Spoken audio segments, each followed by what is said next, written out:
And now, the introduction to The Watchtower, a preacher story, as read by the author, Reverend Jamie McCaskill. Deputy Richard Williams sped down the winding dirt road, his cruiser's blue lights slicing through the early morning fog. It had been 9 years since his best friend Joshua Mason had left Corinth, but life in Catahoula Parish moved on. Today was no exception. Richard's hands gripped the steering wheel as he glanced at the small village of Sicily, barely more than a cluster of homes with a few scattered businesses. The sawmill, the town's lifeblood, loomed in the distance, its tall stacks piercing the sky like jagged teeth. Richard's heart pounded as he approached the mill. Sicily did not have much to offer, but this mill had stood here since his granddad was a boy, providing jobs and stability to an otherwise struggling community. But today, it was the backdrop for something far darker. Slamming on the brakes, Richard saw him, the man he was looking for, sprinting down the dirt road, wide-eyed and desperate. The other deputy, a fresh-faced rookie, tried to cut him off, tires skidding as he maneuvered the cruiser into the man's path. But the suspect, a wiry young man of 23, pivoted sharply, facing Richard with a look of sheer terror. The news had broken out on the radio just hours earlier. 3 gunshots had shattered the morning silence, and when neighbors arrived, they found a man lying dead in a pool of his own blood. The only suspect? This young man, his neighbor, and according to the town's relentless rumor mill, his wife's lover. Richard stepped out of the cruiser, his heart a drumbeat in his ears. He pulled out his gun, leveled it at the suspect, who was now frozen in place, his chest heaving with each breath. "Get on the ground!" Richard barked, his voice steady despite the chaos swirling around them. The man's eyes, wide and glassy, locked on Richard's. "What's going on? I didn't do anything." His voice cracked, raw with fear. Tears began to spill down his cheeks as he stumbled forward, his hands trembling in front of him. The rookie moved in from behind, slamming the man to the ground. Gravel crunched beneath his knees as he yanked the suspect's hands behind his back, snapping the handcuffs into place. "I swear I didn't do it," the young man sobbed, his voice breaking. "I didn't kill him. You've got to believe me." But Richard's expression remained hard. He had seen too many men claim innocence with blood on their hands, and the suspect's pleas turned to anguished wails. Richard felt the familiar weight of doubt settle into his chest. 9 years had passed since Joshua had left, and in that time Richard had learned the hard way that things were really as simple as they seemed. He glanced back at the rookie, who was hauling the suspect to his feet.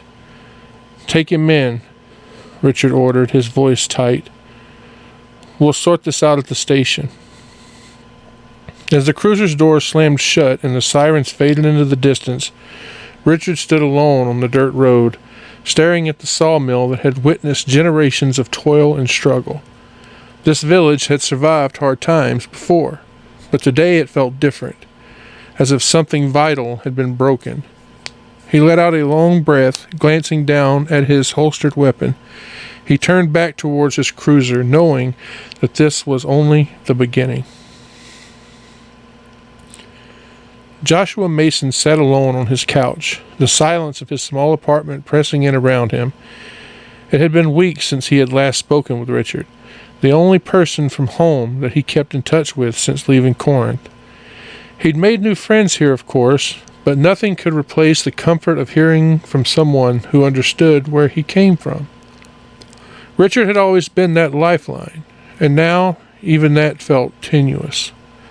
His eyes drifted to the cigar box on the coffee table, the one Jacob had given him to use as a trinket box. Inside were the letters that he'd never sent to Beth, every one filled with words that he'd never managed to say.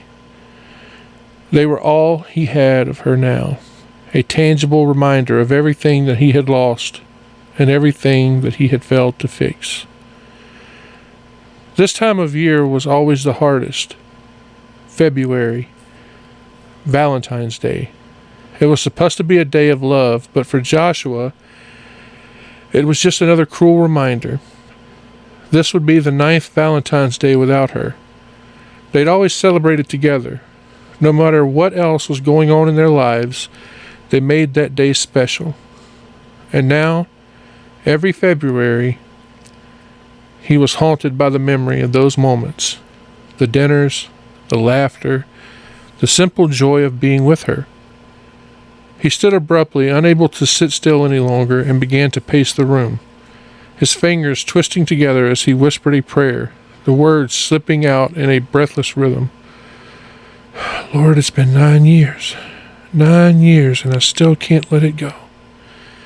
He stopped in front of the mirror, staring at the man that he had become. The tall frame, the clerical collar, the black slacks. He'd adopted the attire as a symbol of his commitment to God, a promise to himself that he would never fall back into the man that he was before. But today, it felt like a mask, hiding the broken pieces inside. His phone rang, breaking the tense silence. Joshua hesitated, then crossed the room to answer it. He didn't recognize the number, but he picked it up anyway, his voice tight. Hello? Joshua? It's Cross. Joshua's heart skipped. He hadn't spoken to Cross since he left Corinth that cold November day 9 years ago. Their friendship had been one of the few things that grounded him back then, and he'd always regretted letting it slip away. Cross, hey, it's been a while, he said, trying to keep his tone light. Yeah, it has, Cross replied, but there was something in his voice, a tension that didn't match the casual greeting. They exchanged pleasantries briefly, touching on old memories, but Joshua could sense that this was not just a friendly catch-up. What's going on, Cross? Why are you calling me now? Joshua asked, his curiosity piqued. Cross hesitated and then sighed. There's some weird stuff happening back home, Joshua. People are seeing things. Small angelic beings. They're calling them cupids. Cupids? Joshua frowned. A disbelieving laugh escaped his lips. You know how people are back home, man. Superstitions, tall tales. I know, Cross said quickly, but this is different. A lot of folks have seen them. These things they're strange, Joshua. Beautiful, but not in a good way. There's something off about them. It's like they're too perfect, too unreal. Joshua's frown deepened. And you're telling me this because I heard about some of the cases you've worked on for the church, Cross explained. Richard told me you've been dealing with unusual stuff.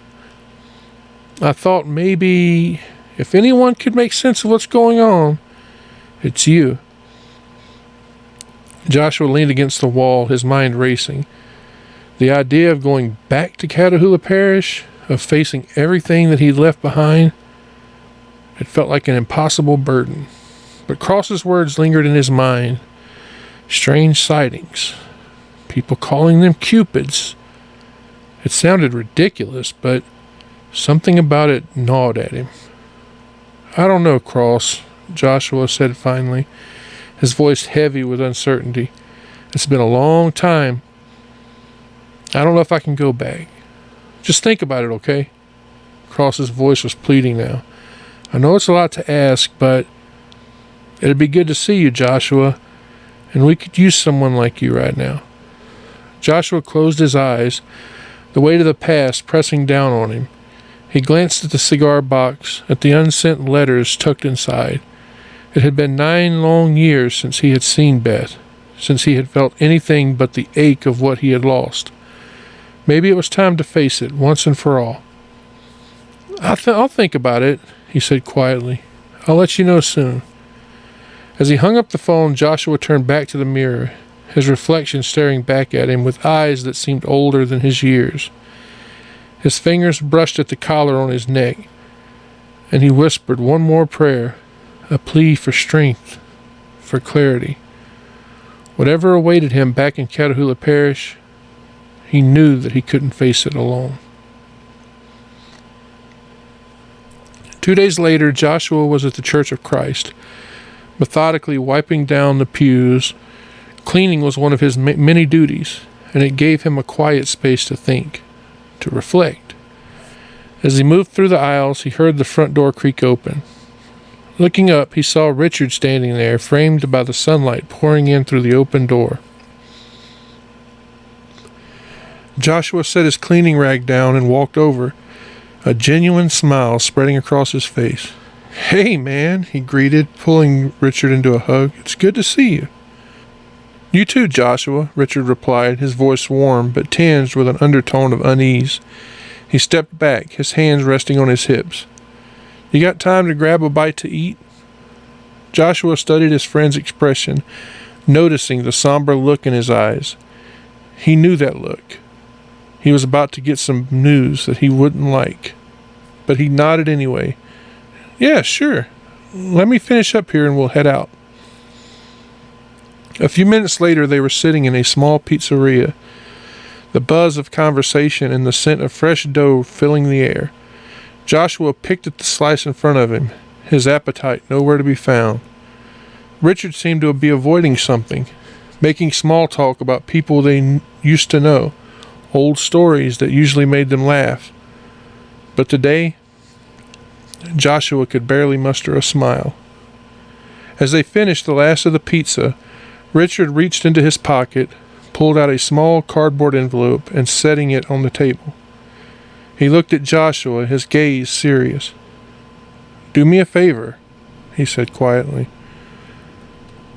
"Promise me you won't freak out, okay?" Joshua frowned, a sense of dread setting in his chest, but he nodded. "Yeah, I promise." He picked up the envelope, his hand suddenly feeling heavy, and slid the flap open. Inside were several photographs. As he pulled them out and looked at the first one, his breath caught in his throat. Beth. Beth, standing next to a man that Joshua had never seen before. They were smiling, arm around each other, the kind of smile that felt like a punch to the gut. "That's Brian," Richard said softly. "He's a good man. He works as an engineer. They've been together for a while now." Joshua's eyes darted to the picture.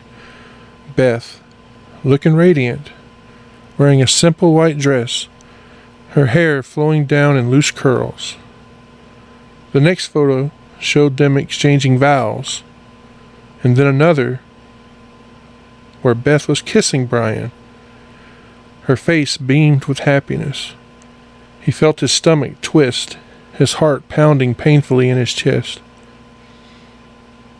"They got married last month," Richard continued, his voice gentle but firm. "They're on their honeymoon right now." Joshua's mouth went dry. He tried to speak, but the words won't come. Finally, he managed to stammer out, I didn't get an invitation. Maybe the mailman just forgot to bring it." Richard shook his head slowly. "She didn't send one, man." Joshua's eyes were glued to the picture. Each one felt like a fresh wound, opening up old scars that he thought he had finally begun to heal. He could almost see it all playing out in his mind, like a movie that he couldn't turn off. Beth walking down the aisle, Brian's smile, the way that she looked at him. Richard, why are you telling me this?" Joshua's voice was barely above a whisper, his hands trembling slightly as he set the pictures down. Richard hesitated and then leaned forward. His expression was earnest. "I was there, Joshua, at the wedding. I saw the whole thing. She was all smiles, like she was really in love. She cried when she kissed him." Joshua felt the room closing in around him, but he struggled to form the words, his voice breaking. "It should have been me." Richard watched him, his gaze steady. "I know, and believe me, man, when that preacher asked if anyone objected, I thought about standing up. I really did. Joshua let out a shaky laugh, the sound bitter. You must have been crazy, because she was just about to say I do. Richard gave him a sad smile. Maybe I was, but all I could think, watching her up there, was that it should have been you, man. It should have been you with Beth. Joshua closed his eyes, the pain almost unbearable. For years, he held on to hope, the belief that one day, somehow, he'd find his way back to her, that he'd have the chance to make things right. But now, seeing these pictures, it felt like that hope was slipping through his fingers. Why are you telling me this now, Richard? He asked again, his voice cracking. Why did you come all this way here just to break my heart? Because you need to know, Joshua, Richard said softly. You need to let go. It's been 9 years. You're not that same man anymore. And Beth is not waiting for you. Joshua nodded, but his mind was so far away, lost in memories and regrets. He knew Richard was right, but that didn't make it any easier. And they sat there in silence, the reality of it all settling in.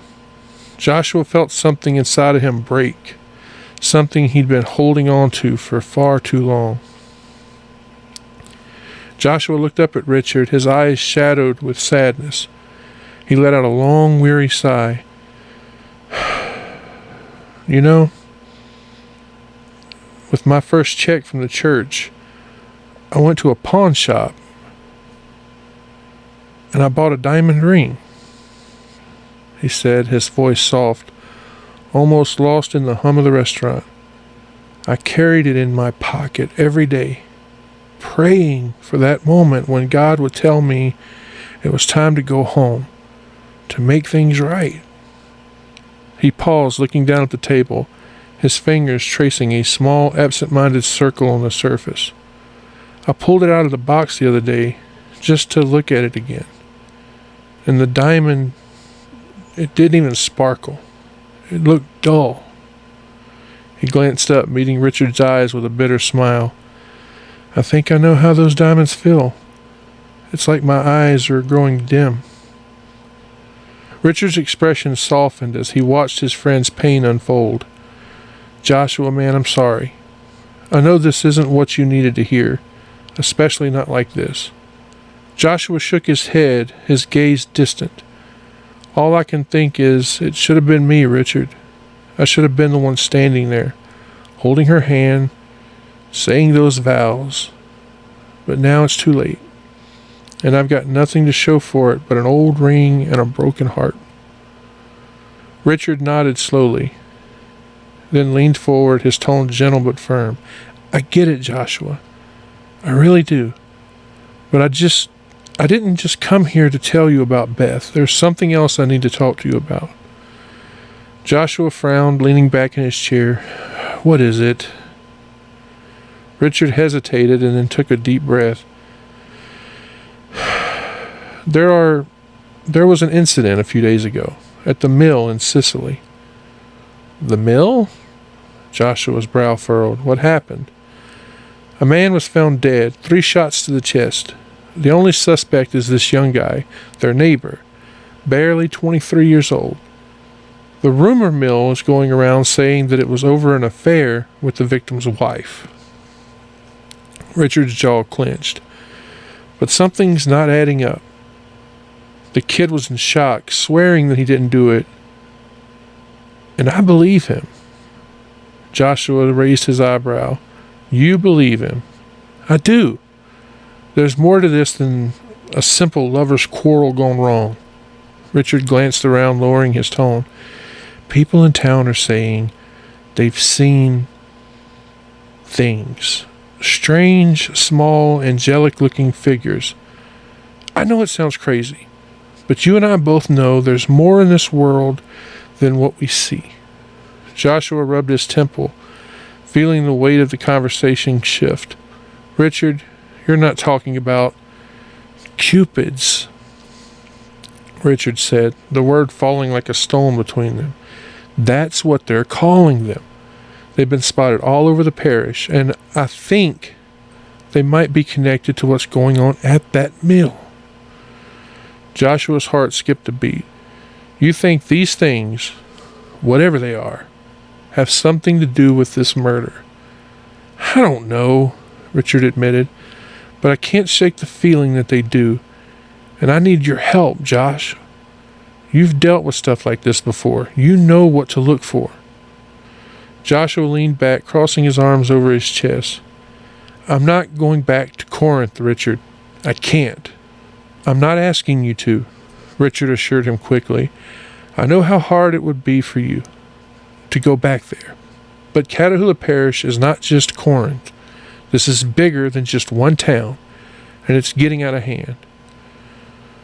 Joshua looked away, his thoughts a tangled mess. He didn't want to go back. He didn't want to reopen wounds that had barely begun to scar over. But this wasn't just about him anymore. Why me? Why not someone else? Because I trust you, Richard said simply, and because you've got a gift for seeing things that others don't. If there's anyone who can figure out what's going on, it's you. Joshua sighed, the weight of the decision pressing down on him. I'll think about it, okay? But I'm not making any promises. Richard nodded, relief washing over his face. That's all I'm asking. Just think about it. Joshua forced a smile, though it didn't reach his eyes. And Richard, thanks for telling me about Beth. I needed to hear it, even if it hurt. Richard reached across the table, squeezing Joshua's shoulder. Anytime, brother, and just remember, whatever happens, you've got a family here. You're not alone. As Joshua watched Richard leave, he felt a flicker of something he hadn't felt in a long time. Hope. Maybe this was his chance to start moving forward, to finally leave the past where it belonged. But Corinth, he shivered at the thought of setting foot in that town, of facing all the ghosts that he left behind. No, he wasn't ready for that. Not yet. Chapter 1. This has been the introduction for The Watchtower, a preacher story by Reverend Jamie McCaskill. As the author, I want to thank you for listening. I hope that you'll consider getting a copy when it comes out February 13th over on Amazon. I hope you've enjoyed what you've heard. Thank you. God bless you.